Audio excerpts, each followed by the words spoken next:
Ya, ini penting saya utarakan karena perbedaan antara nafsu dan komitmen beragama itu tipis sekali. Sehingga dulu pernah ada cerita, ini bukti keadilan Rasulullah SAW. Pernah suatu saat Nabi itu ngaji, yang ngaji seperti ini. Terus ada pemuda dengan cueknya melewati masjid yang sedang dipakai Nabi ngaji. Singkat cerita semuanya ngomel ya, bergumam. Celaka betul pemuda itu, ada Nabi ngaji kok tidak ikut ya. Tapi Nabi secara besar hati ngendikan, ini ada di beberapa kitab di Fadhailul Kasbi, keutamaan kerja. Kata Nabi, pemuda itu mau mencangkul di lahannya.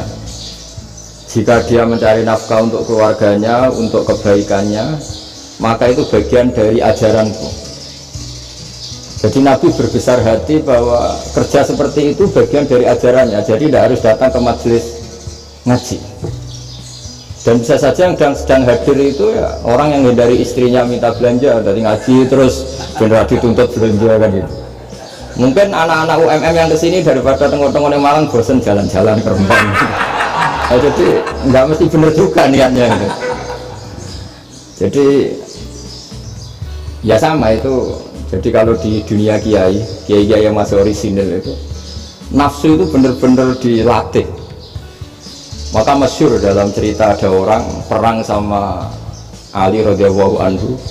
Ketika perang ini sangat semangat, tapi ketika orang itu meludahi dan Sayyidina Ali ini tersinggung karena diludahi, Sayyidina Ali langsung angkat tangan, sudah perangnya nggak usah diteruskan karena saya marah sama kamu sekarang demi nafsu karena kamu meludahi saya, padahal saya tadi motifnya demi Allah dan Rasul.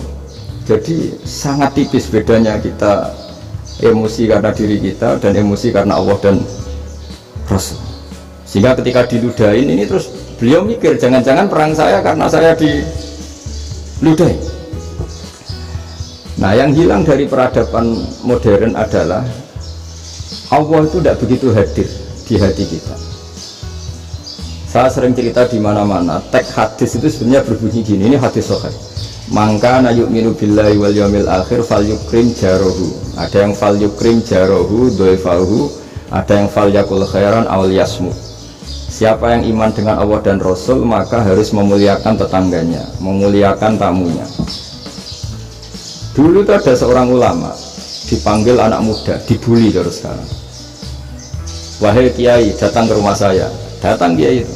Setelah sampai ke rumah orang itu, silakan kiai kembali ke rumahnya, saya tidak butuh kiai.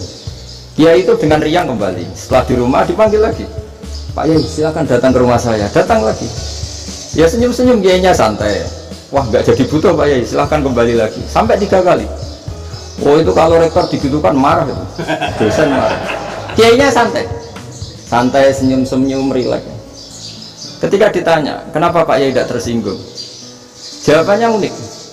Anak muda, saya ini senang sekali nuruti perintah Allah, disuruh menghormati tetangga. Sehingga ketika Anda manggil ya saya datang.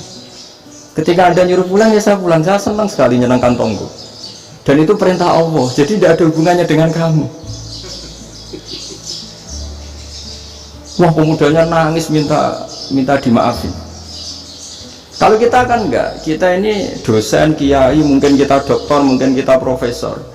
Tapi kita ini sering didikte oleh orang bodoh. Kalau orang bodoh itu jengkel, lo kita ya jengkel. Lo kamu jengkel, dijengkelkan orang bodoh itu namanya terdikte. Itu bodoh apa pinter? Oh itu tidak pinter sama sekali. Kalau betul-betul kamu pinter, hanya bisa didikte oleh Allah Subhanahu wa Ta'ala. Jadi antara hukum Allah apa? Wa ahsin man asa'a ilaika, berbuatlah baik sama orang yang berbuat buruk sama Anda. Itu dikteannya Allah. Kalau dikteannya orang-orang bodoh kayak dimangkel ben mangkel, terus kamu mangkel, itu bodoh apa pinter? Nah, problem kita kekinian adalah wong pinter, wong bodoh, itu bodoh-bodoh bisa didikte oleh sekelilingnya. Sekarang wataknya perempuan seperti itu, wataknya anak-anak seperti itu, kita didikte. Anak-anak jengkelin kita mangkel, berarti kita didikte oleh orang bodoh.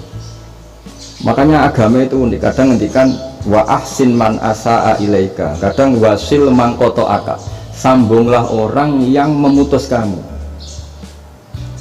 Karena dengan demikian kita hanya didikte oleh Allah Subhanahu wa Ta'ala, bukan didikte oleh hukum sosial.